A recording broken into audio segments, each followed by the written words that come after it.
ऐसे दौर में जब देश के प्रधानमंत्री नरेंद्र मोदी एक चुनावी मंच पर खड़े होकर शमशान और कब्रिस्तान की बात करें, एक ऐसे दौर में जब उत्तर प्रदेश के मुख्यमंत्री आदित्यनाथ ये कहें कि ये चुनाव 80% बनाम 20% यानी हिंदू वर्सेस मुस्लिम है, एक ऐसे दौर में जब देश के गृह मंत्री अमित शाह जब वो अध्यक्ष हुआ करते थे बीजेपी के, वो विपक्ष को एक आतंकवादी बता दें, यानी कसाब अजमल आमिर कसाब बता दें, क्या ऐसे दौर में राहुल गांधी के भारत जोड़ो आंदोलन की या भारत जोड़ो यात्रा की कोई मायने है? श्रीपेरुंबदूर की तस्वीर है।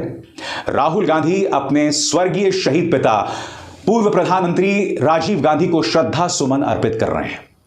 वो देश को बतला रहे हैं कि इसी नफरत, इसी आतंक, इसी दोहराव के चलते मैंने अपने पिता को गवा दिया था और इसी नफरत और इसी आतंक और इसी दोहराव के लिए मैं अपने देश को नहीं गवा सकता।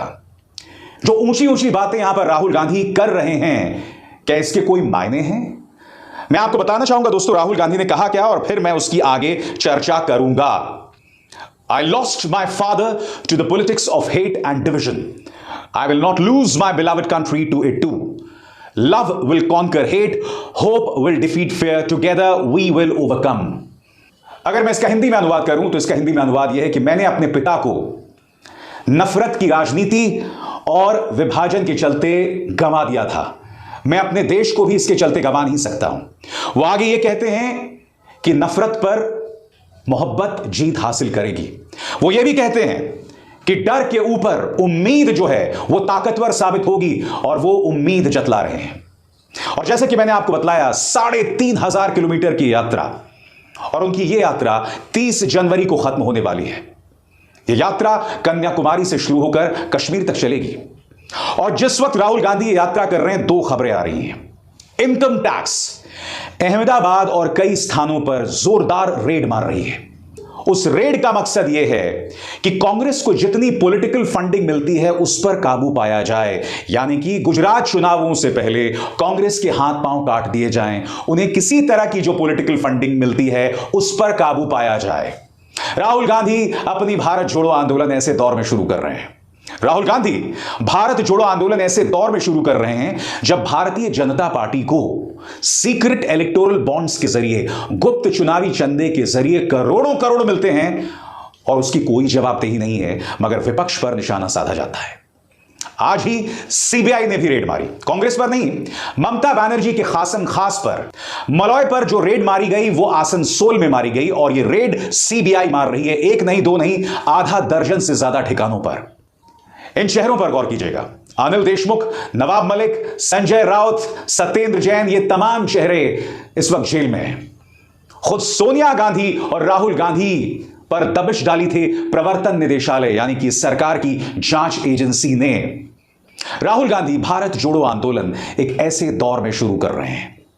आज मेरा सवाल राहुल गांधी से है, राहुल गांधी, हम उस दौर में हैं जहां राजनीतिक दलों को फायदा इस बात का मिलता है जब वो लोगों को बांट देते हैं, यानी कि भारतीय जनता पार्टी हर बार चुनावों से पहले हिंदू मुस्लिम का राग अलापती है और उनकी मदद मीडिया करती है।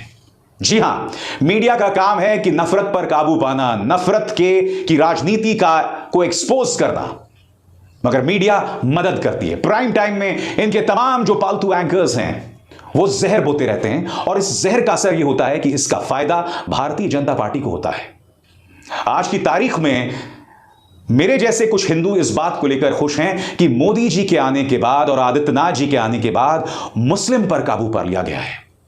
एक बात मैं समझ नहीं पा रहा हूं कि पिछले 8 सालों से और उत्तर प्रदेश में पिछले करीब 6 सालों में प्रधानमंत्री नरेंद्र मोदी और मुख्यमंत्री आदित्यनाथ की सरकार है।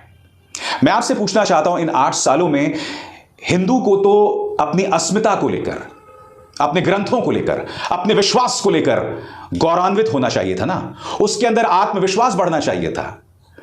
मगर हिंदुओं को डराया जा रहा है, यह बताया जा रहा है कि हिंदू खतरे में है। हिंदू को बार बार यह बतलाया जा रहा है कि उस पर अत्याचार हो रहा है। अरे अगर अत्याचार हो रहा है तो पिछले 8 सालों से सरकार में कौन है? और इसका मकसद क्या है? हिंदू को डराना, उसको भड़काने का मकसद यह है कि उसके दिमाग में यह बात घर कर जाए कि जब तक प्रधानमंत्री नरेंद्र मोदी सत्ता में है, हिंदू सुरक्षित है, और जैसे ही वो सत्ता से गए ऐसे दौर में राहुल गांधी भारत जोड़ो आंदोलन कर रहे हैं, भारत जोड़ो यात्रा निकाल रहे हैं। मेरा सीधा सवाल, जब एजेंसीज के जरिए पार्टियों को खत्म किया जा रहा है, राजनीतिक दलों को खत्म किया जा रहा है, जब नफरत के सहारे इस देश के ताने बाने को बर्बाद किया जा रहा है, तो राहुल गांधी, आपको ऐसा क्यों लगता है जो अभियान आपने शुरू किया है वो सफल साबित होगा? और मैंने बात मीडिया की कांग्रेस से बेहतर कौन इस बात को जान सकता है? अभी रामलीला मैदान में कांग्रेस ने महंगाई बेरोजगारी के खिलाफ एक रैली की। आपको याद होगा कि उस रैली में राहुल गांधी के एक बयान को आधे अधूरे ढंग से न सिर्फ बीजेपी ने पेश किया, बल्कि इनके गोदी मीडिया पत्रकारों ने भी उसको वायरल कर दिया गया, जबकि हकीकत कुछ और थी। राहुल के मुंह से गलती से उन्होंने आटे को लीटर में तोल दिया था, मगर उसको बाद में तुरंत सुधार भी कर दिया था। मगर मीडिया ने और भारतीय जनता पार्टी ने जानबूझकर उनके आधे अधूरे बयान को वायरल किया। मकसद क्या है? मकसद यह है कि राहुल गांधी को एक गैर जरूरी, एक गैर संजीदा, नॉन सीरियस व्यक्ति के तौर पर देश की जनता के सामने पेश किया जाए। तो मेरा फिर सवाल राहुल गांधी से कि राहुल जी, आपको क्या लगता है, जब यह प्रचार आपके खिलाफ चल रहा हो, जिसमें भारतीय जनता पार्टी की ताकत हो, मीडिया पूरी तरह से नतमस्तक हो, तो क्या आपको लगता है कि भारत जोड़ो अभियान कामयाब होगा? राहुल गांधी के सामने चुनौती बहुत गंभीर है दोस्तों, और वो चुनौती कई स्तरों पर है। पहला, कांग्रेस कई जगहों पर बिखर रही है। जहां पर वो सत्ता में भी आ जाती है, वहां से भी भारतीय जनता पार्टी उससे सत्ता हासिल कर लेती है। और इसका दोष सिर्फ बीजेपी के सामदाम दंड भेद पर नहीं है, इसका दोष कहीं ना कहीं कांग्रेस के लालची विधायकों का भी है। उनके अंदर पनप रही असुरक्षा भी है। और वो राहुल गांधी जो ये भारत जोड़ो आंदोलन या भारत जोड़ो यात्रा कर रहे हैं, वो भी बहुत ही सुविधावादी अंदाज में कांग्रेस के रोजमर्रा की कार्रवाई में दखल देते हैं। मसलन मध्य प्रदेश में कांग्रेस की सरकार थी, 5 साल चल सकती थी। वहां पर जो ज्योतिरादित्य सिंधिया और कमलनाथ और दिग्विजय सिंह के बीच में चल रहा था, क्या राहुल गांधी ने कभी भी इन लोगों को सामने बिठाकर उनसे बात की? नहीं, बात नहीं की। नतीजा, हाथ से सरकार चली गई। इसी तरह से कई राज्यों में राहुल गांधी को दखल देना चाहिए था। 2 पक्षों में जो टकराव चल रहा था उन्हें संबोधित करना चाहिए था, मगर राहुल गांधी ने ऐसा नहीं किया। नतीजा आपके सामने है। अब गुजरात के अंदर राहुल गांधी ने गुजरात की जनता को राहुल नू 8 वचन पेश किया है, यानी कि राहुल गांधी के 8 वचन, और ये 8 वचन आपके स्क्रीन पर आ रहे हैं दोस्तों। मगर गुजरात के चुनाव में सिर्फ 3 महीने रह गए हैं। कांग्रेस ने देरी तो नहीं कर दी, खासकर इस बात के मद्देनजर कि उत्तर प्रदेश चुनावों में जीत हासिल करने के अगले ही दिन प्रधानमंत्री नरेंद्र मोदी ने गुजरात में रोड शो शुरू कर दिए थे। अरविंद केजरीवाल भी गुजरात में बहुत एक्टिव हैं। तो मैं राहुल गांधी से फिर सवाल पूछना चाहता हूं कि आप भारत जोड़ो यात्रा तो कर रहे हैं, मगर क्या यह भारत जोड़ो यात्रा जो कांग्रेस बिखर रही है कई राज्यों में, हर राज्य में, चाहे आप राजस्थान देखें, छत्तीसगढ़ देखें, और मैं 2 राज्यों की क्यों बात कर रहा हूं? इन 2 राज्यों की बात इसलिए कर रहा हूं क्योंकि इन दोनों जगह पर कांग्रेस की सत्ता है। राजस्थान के अंदर गहलोत बनाम सचिन पायलट चल रहा है। उसी तरह से छत्तीसगढ़ के अंदर भूपेश बघेल वर्सेस उनके जो स्वास्थ्य मंत्री हैं टीएस सिंहदेव, उनके बीच में जंग चल रही है। हर जगह पर यही।